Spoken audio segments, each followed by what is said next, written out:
All right, so look, product research is hard. So if you're struggling with it, don't worry, you're not alone.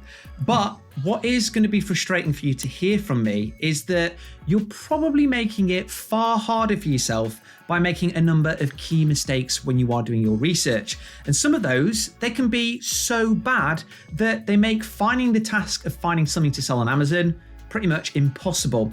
And that means that you feel like crying, giving up, and just turning Netflix back on. Don't worry though, because after this video, you are going to be all smiles and you're going to be ready to permanently cancel that Netflix subscription, because I'm going to be running through 4 different reasons why you're currently failing at product research and what you need to do to fix things so that you can get the ball rolling with your Amazon business. All right, so if you've just started your Amazon product research, you've likely been using YouTube to guide you on how to find different products, haven't you? In which case, you've almost definitely made fatal error number 1, which is looking at product niches that are way too big and far too sexy for you to compete in. Now, I'm not slagging you off, I'm just stating the facts. And how do I know this? Well, look at all of the videos that YouTube throws up whenever you search for Amazon FBA product research. They're all from big gurus telling you how to find products that are making sellers 100K and upwards a month, which it might sound pretty freaking awesome, but take it from me. Listening to that is only going to set you up for failure. And here's why. These big 6-figure sexy niches, well, they attract a certain type of seller that you probably don't want to mess with. They're big, they're experienced, and they've got a lot of cash. And that means that 9 times out of 10, the niches are saturated, meaning that any product improvement opportunities have already been pounced on, and the niche's listing and brand quality has got little to no room for improvement. Oh, and as a side note, if you do want to play along with these big boys, then you're also going to need a huge budget if you plan to make any profit. And that's because if you want to be a successful Amazon seller, then the one thing that you don't want to do is keep running out of stock over and over again. Amazon just hates sellers that do that. And so to punish them, if you do keep running out of stock, you're not just going to get a slap on the booty from old Jeff. No, it's much worse. You're going to lose any page ranking position that you've earned, which means that every single time that you do get back in stock, you're basically going to be starting from scratch and your product's never going to make a profit. So our advice is that you lower those standards and start looking at the less sexy, lower demand niches on Amazon, because that way you're going to find it way easier to spot the opportunities that will allow you to stand out, and you'll be able to afford the stock so that you don't keep running out of inventory over and over. That's going to increase your confidence and actually allow you to make a profit. Sweet.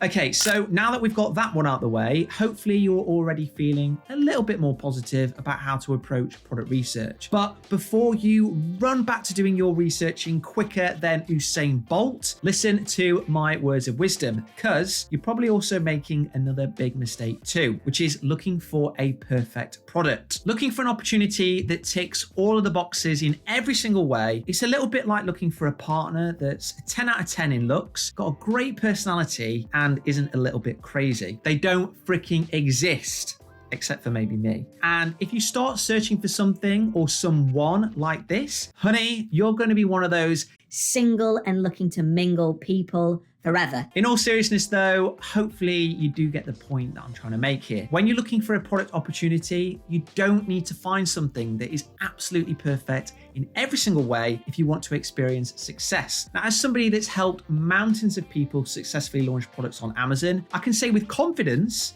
that every single one of their products had drawbacks, bad reviews, and in no shape or form was perfect. They were just solid 7 out of 10s that did the job well and attracted customers enough to part with their cash. Oh, and I'm still talking about products here, not people. So when you're doing your product research, again, lower those standards and keep this in mind. The opportunity, it doesn't need to be perfect. It just needs to have features and benefits that outweigh their drawbacks, a level of quality and branding that's better or at the very least in line with your competitors, and a product that is functional and it solves the customer's problems, ultimately putting them in a better position than if they didn't have your product at all. Now, if you want an example of a brand that really understands that the product doesn't need to be perfect, take a look at Tabs Chocolate. Great branding, communicates the features and benefits of its product well, and the sales and level of profit it's experiencing are freaking off the chart. but it ain't perfect. Damn, just look at those reviews. If you can get it into your head that the opportunity that you're looking for doesn't need to be an absolute stunner, then you are going to find the process of product research so much easier, and you're going to find yourself building a long-lasting, loving relationship with your product far, far quicker, unless you're also making this next product research mistake, which is not understanding how to properly look at product opportunities. Now, I'm not talking about whether you should be squinting or side-eyeing products that you're looking at when doing your research, but how to properly assess whether any product that you found is actually any good. And if you don't do that, you're going to be stuck on that little hamster wheel of yours, not really knowing what it is that you're supposed to be searching for. So let's break it down. Whenever you come across any product niche on Amazon, here is what you want to prove to yourself. First of all, that the product has got a decent level of demand that you can afford to satisfy. Secondly, that the product is profitable. And then thirdly, that there's an actual opportunity out there for you to visually and or functionally stand out from everybody else. And all three of those, they can be checked before you send a freaking penny to any supplier. So there's no excuse to get it wrong. Now, with enough practice, you can tick off all of those in no time at all. And here's how. To check that the product niche has got demand that you can actually afford to satisfy, all you do is run Helium 10 on any search result page and make sure that the revenue figures are at most 4 times your starting investment. Otherwise, the niche is either not going to be worth your time in terms of the profit it makes, or you're not going to be able to afford to keep up with the demand. To quickly estimate the product's level of profitability, again, super simple, and it's Helium 10 that can help you. All you do is go on the listing of a product that's similar to yours and then click the profitability calculator. Change the manufacturing cost to the average of what you see on a supplier sourcing site. So that could be Alibaba, and Bob's your uncle, you've got a quick estimate of your product's profit. And that should be no lower than 30% in profit margin or 80% ROI. Now, if it ticks both of those, then you can verify the final point, which is being able to stand out. Now, I ain't going to beat around the bush here. This is definitely the hardest one to do of the three, but with practice, it does get easier.